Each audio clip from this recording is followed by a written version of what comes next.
ಎಲ್ರಿಗೂ ನಮಸ್ಕಾರ. Welcome to my channel. ಇವತ್ತಿನ ಈ ವಿಡಿಯೋದಲ್ಲಿ ಸ್ಟ್ರೀಟ್ ಸ್ಟೈಲ್ನಲ್ಲೇ ಈ ಸ್ವೀಟ್ ಕಾರ್ನ್ ಚಾಟ್ ಯಾವ ರೀತಿ ಮಾಡೋದಂತ ನೋಡೋಣ. ಇಲ್ಲಿ 2 ರೀತಿಯಾದಂತಹ ಸ್ವೀಟ್ ಕಾರ್ನ್ ಚಾಟ್ನ ತೋರಿಸ್ತಿದ್ದೀನಿ. ಒಂದು ಬಟರ್ ಕಾರ್ನ್ ಚಾಟ್, ಇನ್ನೊಂದು ಚೀಸಿ ಬಟರ್ ಕಾರ್ನ್ ಚಾಟ್. ಯಾವ ರೀತಿ ಮಾಡೋದಂತ ನೋಡೋಣ. ಇಲ್ಲಿ ಒಂದು ಬೌಲ್ಗೆ 1 ಗ್ಲಾಸಷ್ಟು ನೀರನ್ನು ಸೇರಿಸಿ, ನೀರು ಬಿಸಿಯಾದ ನಂತರ ಒಂದು ಬಿಡಿಸಿಟ್ಕೊಂಡಿರುವಂತಹ ಜೋಳನ ಸೇರಿಸಿದ್ದೀನಿ.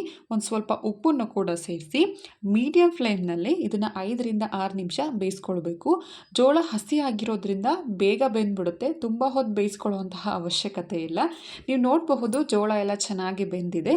ನೀರನ್ನೆಲ್ಲ ಶೋಧಿಸ್ಕೊಂಡು ಈ ಜೋಳನ ಒಂದು ಬೌಲ್ಗೆ ಎತ್ತಿಟ್ಕೊಳ್ತಿದ್ದೀನಿ. ತುಂಬಾ ರುಚಿಯಾಗಿರುತ್ತೆ ಈ ಸ್ವೀಟ್ ಕಾರ್ನ್ ಚಾಟ್.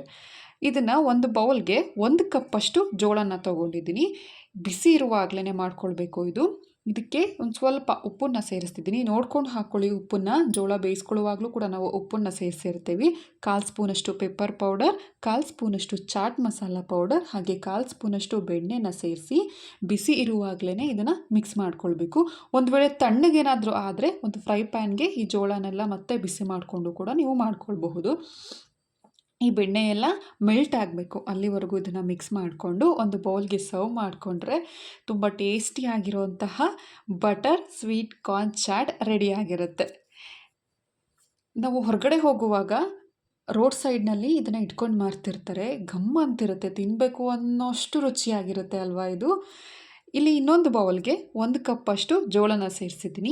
ಈ ಜೋಳನೂ ಕೂಡ ಬಿಸಿ ಇರುವಾಗಲೇ ಮಾಡ್ಕೊಳ್ಬೇಕು. ಸ್ವಲ್ಪ ಉಪ್ಪನ್ನು ಕೂಡ ಸೇರಿಸ್ತಿದ್ದೀನಿ. ನೋಡ್ಕೊಂಡು ಹಾಕ್ಕೊಳ್ಳಿ ಉಪ್ಪನ್ನು. ಒಂದು ಹಸಿಮೆಣಸಿನ್ಕಾಯಿನ ಈ ರೀತಿ ಚಿಕ್ಕದಾಗಿ ಕಟ್ ಮಾಡ್ಕೊಂಡು ಹಾಕಿದ್ದೀನಿ. ಒಂದು ಸ್ವಲ್ಪ ಕೊತ್ತಂಬರಿ ಸೊಪ್ಪು ಅಷ್ಟೇ, ಒಂದು 1/4 ಸ್ಪೂನಷ್ಟು ಕೊತ್ತಂಬರಿ ಸೊಪ್ಪನ್ನು ಕೂಡ ಚಿಕ್ಕದಾಗಿ ಕಟ್ ಮಾಡ್ಕೊಂಡು ಹಾಕಬೇಕು. ಅರ್ಧ ಸ್ಪೂನಷ್ಟು ನಾನಿಲ್ಲಿ ಚೀಸ್ನ ತೊಗೊಂಡಿದ್ದೀನಿ. ನೀವು ಬೇಕಿದ್ರೆ ಇದನ್ನು ಗ್ರೇಟ್ ಮಾಡಿ ಕೂಡ ಹಾಕ್ಕೊಳ್ಬಹುದು. ಬಿಸಿ ಇರೋದ್ರಿಂದ ಇದು ಬೇಗ ಮೆಲ್ಟ್ ಆಗುತ್ತೆ. ಹಾಗೆ 1/4 ಸ್ಪೂನಷ್ಟು ಬೆಣ್ಣೆನ ಸೇರಿಸಿ ಇದನ್ನು ಚೆನ್ನಾಗಿ ಮಿಕ್ಸ್ ಮಾಡಿಕೊಂಡ್ರೆ ಆಯಿತು. ತುಂಬ ಈಸಿಯಾಗಿದೆ. ಮಕ್ಕಳು ಸ್ಕೂಲಿಂದ ಬಂದ ತಕ್ಷಣ ಕೂಡ ಇದನ್ನು ಮಾಡ್ಕೊಳ್ಬಹುದು. ಈ ರೀತಿ ರುಚಿಯಾಗಿ ಮಾಡಿಕೊಟ್ರೆ ಮಕ್ಕಳಿಗೂ ಕೂಡ ಇಷ್ಟ ಆಗುತ್ತೆ. ಮನೆಯಲ್ಲೇ ಮಾಡಿಕೊಟ್ರೆ ಮಕ್ಕಳು ಕೂಡ ಹೊರಗಡೆ ತಿನ್ನೋದನ್ನು ನಿಲ್ಲಿಸ್ಬಿಡ್ತಾರೆ.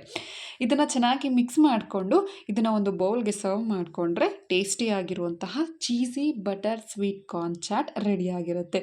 ಮನೆಯಲ್ಲೇ ಮಾಡಿಕೊಂಡ್ರೆ ನಮಗೂ ಕೂಡ ಇಷ್ಟ ಆಗುತ್ತೆ, ಮನೆಯವರೆಲ್ಲರಿಗೂ ಕೂಡ ಇಷ್ಟ ಆಗುತ್ತೆ. ಈ ವಿಡಿಯೋ ಏನಾದರೂ ಇಷ್ಟ ಆಗಿದರೆ ಲೈಕ್ ಮಾಡಿ, ಶೇರ್ ಮಾಡಿ, ಹಾಗೆ ನನ್ನ ಚಾನಲ್ನ ಸಬ್ಸ್ಕ್ರೈಬ್ ಮಾಡಿ. Thank you.